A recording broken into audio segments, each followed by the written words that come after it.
Welcome to Under the Surface. This is where we slow down and look at the patterns underneath the stories we carry.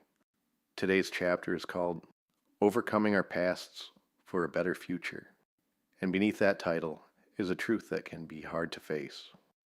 What happened to me may explain how I got here, but it does not get to decide where I go next. Real change starts when I stop using my past as a shield and start choosing how I show up in my own life. Welcome to No One is Normal, the podcast where real stories remind us that none of us are alone. You can also visit the website www.bradhhill.com or www.nooneisnormal.co for resources, updates, and future podcast episodes. I am Brad H. Hill, and each week we talk about the messy, the complicated, and the deeply human moments that shape us and remain in our memories. I am not here to tell anyone how to live.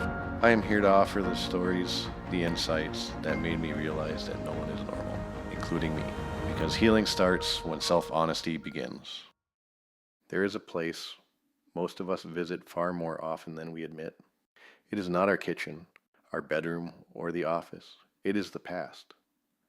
The strange thing about the past is that it is the one place we cannot live in and cannot change, yet many of us keep trying to move into it, like it is a permanent address. I know that neighborhood very well. I lived there for a long time. It was familiar and comfortable, even when it hurt. I replayed the same scenes. I blamed the same people. I tell myself stories about why my life turned out the way it did. For years, the past was not just a memory for me. It was an excuse. It was my built-in alibi. Of course I am this way. Look at what happened. Look at what I went through. It felt justified. It felt logical. If you had asked me then, I would have told you I was simply being honest. What I did not see at the time was that I was using my history as a shield against change. If the problem always lives behind you, you never have to do anything different in front of you.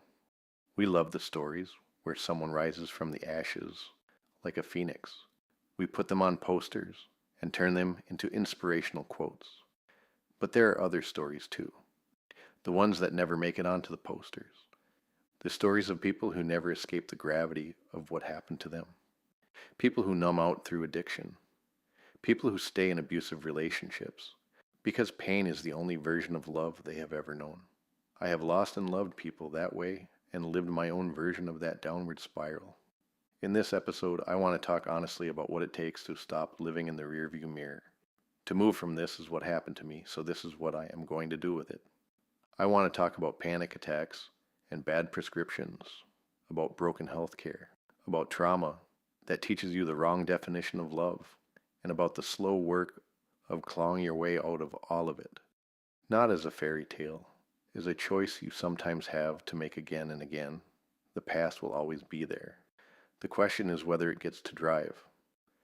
When I talk about overcoming the past, I am not speaking as someone who floated out of it untouched. For a long time, my past was my favorite hiding place. It was the explanation for everything. The broken home, the panic, the bad medical choices, the relationships that twisted my sense of love. Anytime life asked me to change, I could point backward and say, this is why I am like this. It felt honest. It also kept me stuck. If the story always lives behind you, you never have to turn the wheel in front of you. One of the first cracks in that story came with a panic attack that came out of nowhere when I was a teenager. I was just driving home from a friend's house when my heart took off, my chest squeezed, and my brain decided I was dying. There was no crash, no obvious trigger, just a body that flipped into emergency mode. I did what most people do. I went to the doctor and trusted the white coat. Instead of asking deeper questions, she handed me a prescription for Paxil and sent me on my way. My hormones were already on a roller coaster, and now I was adding a strong antidepressant on top of that. The side effects hit hard. My mood dropped. My sex drive tanked. At an age where everything around me said I should be at my physical peak, my body refused to cooperate. That does something to your sense of self. It made my own skin feel like a place I could not trust. That was my first real look at how a system that is supposed to help you can also hurt you without meaning to. Years later, I watched the same pattern play out with people I love, one medication for one problem, then another to manage the side effect, then another to handle the fallout from the second pill. Quality of life shrinking while the list of prescriptions got longer. It was easy to assume that must be how it works, until Bonnie landed in the ICU with blood pressure so high they were watching her for a stroke. She had been living in a constant fight or flight state for years. The numbers on the cuff finally showed what her body had been screaming. That night, a kidney specialist happened to be on call. She took the time to look deeper instead of just adjusting the dosage. Within a month, her blood pressure was under control, and more than half of her medications were gone. Same body, same past, different set of questions. That should not feel like winning the lottery. That should be normal care. All of that was happening on top of trauma you could not see on a chart. Bonnie's history with narcissistic abuse had trained her nervous system to expect love to feel like walking on eggshells. Control and manipulation had been sold to her as intimacy. She once told me she was so done with relationships that she was seriously considering a convent if her life stayed the same. That is not a casual joke. That is someone who has been worn down by years of emotional damage. When chaos is the only love you know, calm feels suspicious. Pain feels like home. I had my own version of that with the addiction, and a long stretch of assuming other people always knew what was best for me. Doctors, bosses, partners, authority in general. I hid my story. I played small. I assumed that if I was hurting, the problem must be me, not the situation. The shift did not happen overnight. There was no magic day where we suddenly became healed. What changed was our posture. We started advocating for ourselves. We began asking for blood work. Instead of assuming a pill was the only answer, we questioned why certain medications were being prescribed. We looked into nutrition. We paid attention to things like vitamin D, magnesium, and B vitamins, not as miracle cures, but as pieces of a bigger picture that no one had talked to us about before. We started listening to our instincts instead of automatically handing our power to anyone who sounded confident. We stopped treating our history as a life sentence and started treating it like information. Painful information, yes, but still data we could use. That is the heart of this chapter. Overcoming our pasts for a better future is not a story about pretending the past did not happen or slapping a positive quote on years of damage. It is about recognizing how deeply old experiences have shaped our bodies, our beliefs, and our choices, and then deciding that they do not get to be the only voice in the room anymore. The past still sits in the rearview mirror. It still has scenes I do not like revisiting. The difference now is that it is not driving the car. In the rest of this episode, I want to zoom out into how the past wires our nervous systems, how systems like healthcare and toxic relationships can keep us stuck there, and what it looks like to start using our stories as a foundation for something different, instead of a cage we keep living in. What happened to us does not just live in memory, it lives in our nervous system. If you zoom out from my story and look at how the past affects people in general, there are a few patterns that show up again and again. One of them is how early experiences wire us to expect certain things from life. Childhood trauma, adverse experiences, unstable homes, emotional neglect, abuse. Those are not just sad stories. They change the way the brain develops. They shape how the nervous system responds to stress. They teach you what to expect from love and safety. If you grew up in chaos, part of you will unconsciously seek out chaos later, not because you like it, but because it feels familiar. If every serious relationship you saw was full of screaming and walking on eggshells, your body may confuse calm with boredom. That is the sneaky part. You can logically know something was unhealthy and still be drawn back toward it because your nervous system recognizes the pattern. There is also something called learned helplessness. It is what happens when you go through enough situations where your choices did not seem to matter. You start to believe that nothing you do will change the outcome, so you stop trying. You stay in jobs that drain you. You stay in relationships that hurt you. You tell yourself, this is just how it is. That belief can keep you tied to a past that is long over. On the other side of all of that, there is something called post-traumatic growth. It does not mean the trauma was good. It does not romanticize suffering. It simply describes what happens when people process what they went through and, over time, gain new perspective, deeper empathy, stronger priorities, and a clearer sense of what matters. The same story that once held you down can become the story that fuels your purpose. You may find yourself drawn to help others who are where you were. You may become the advocate you wish you had. There is another layer to overcoming the past that people rarely talk about, and it has to do with identity. When you live with a painful story long enough, it can quietly become part of how you introduce yourself to the world. Not always out loud, but internally. The person who always struggles with anxiety, grew up in chaos, cannot trust relationships, and got burned by the system. Over time, those experiences start to feel less like chapters in a life story and more like labels that explain who you are. Taking a quick pause here. If this episode is resonating, I would love for you to follow the No One Is Normal podcast on whatever platform you listen on. Every follow helps this show reach people who might need these stories. Now let's jump back in. The tricky part is that identity can become comfortable, even when it is painful. If you have spent years believing you are the person who always gets hurt, whose body always betrays them, or never seems to catch a break, changing that story can feel disorienting. It asks you to imagine a version of yourself that does not revolve around the old wounds. That can feel unfamiliar, and unfamiliar things often feel unsafe at first. But identity is not fixed. It evolves. The brain is constantly rewiring based on the choices we repeat. The more we act like someone who advocates for their health, sets boundaries, questions systems that are not serving them, and refuses to stay trapped in patterns that once felt inevitable, the more that new identity becomes real. It is not instant or dramatic. It happens quietly through repetition.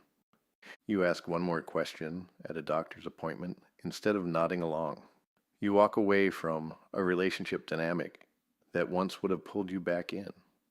You challenge the voice in your head that says nothing will change. Those small decisions begin to reshape the narrative you carry about yourself. Over time, the person who once saw themselves as defined by their past begins to see something else. A person who survived difficult things and learned from them and is capable of choosing a different direction.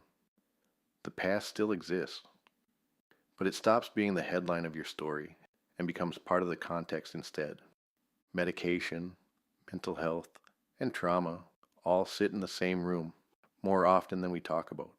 There are people who genuinely need psychiatric medication to stabilize enough to function. There are also people being medicated for the symptoms of a life that is completely misaligned. Exhaustion from a job that is slowly killing them. Depression from an abusive relationship. Anxiety from living in constant financial fear. The pill might take the edge off, but it does not change the reality. That is why honest conversations about both biology and circumstances matter. Overcoming your past does not mean never taking medicine. It does not mean pretending you are fine without help. It means asking better questions. It means noticing when the solution is only numbing you instead of healing you. It means recognizing that your story lives in your body as much as it lives in your head. Panic attacks, chronic pain, sleep issues, gut problems, and blood pressure spikes can all be connected to unprocessed stress and trauma. If you are listening to this and seeing your own life in some of these patterns, there is nothing wrong with you for being affected by what you went through. Your reactions made sense in the context of what you survived. The opportunity now is to decide whether those same reactions still serve you. The past may have trained you to expect pain, chaos, and disappointment, the future does not have to follow the same script. When I think about overcoming my past, I used to imagine it as a dramatic turning point. I pictured a single moment where everything would finally click and the weight of everything before it would disappear. That is not how it happened. The real process has been slower and far messier. It has been the gradual realization of how deeply old experiences soaked into the way I see myself and the decisions I make without even noticing. For a long time, I wore my story like a name tag: broken home, panic attacks, bad prescriptions, addiction in the family, near misses with healthcare. Saying those things out loud felt honest. It also felt protective. If I named the damage first, no one else could use it against me. What I did not see at the time was how tightly I was gripping those chapters. I kept returning to them as proof that my life could only go so far. Proof that things would probably fall apart. Proof that maybe I did not deserve more. It took a lot of quiet nights and difficult conversations to see that pattern clearly. Watching Bonnie fight for her own life and future forced me to ask a different question. Not what happened to me, but what am I going to do with what happened to me? That shift did not erase the facts of the past. It changed my posture toward it. I stopped treating my history like a prison sentence and started seeing it as information, painful information, but still something I could learn from. I began advocating for myself more. I questioned things I would have accepted without hesitation before. I stopped assuming that doctors, bosses, or anyone else automatically knew more about my needs than I did. I started asking questions, learning, and paying attention to what my instincts were telling me. Along the way, I also had to forgive myself for the years I spent stuck.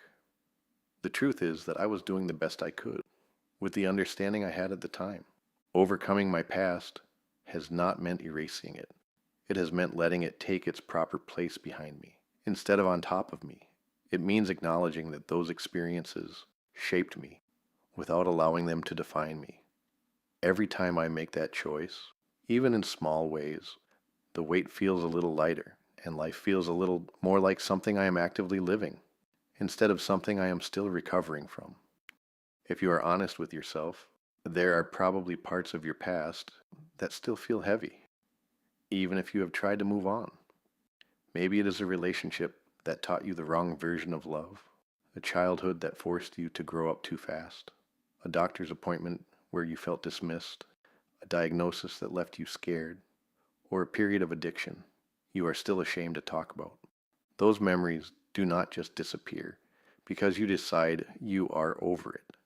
They show up in your reactions, in the way you flinch at certain tones, in the way you brace for abandonment even when no one is leaving, in the way you shut down or explode when you are triggered.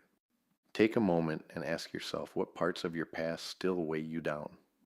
Not the packaged version you tell people when they ask about your story. The real version, the nights you do not talk about, the fears you joke about because it feels safer than naming them straight. Where do you still feel chained when you try to move forward?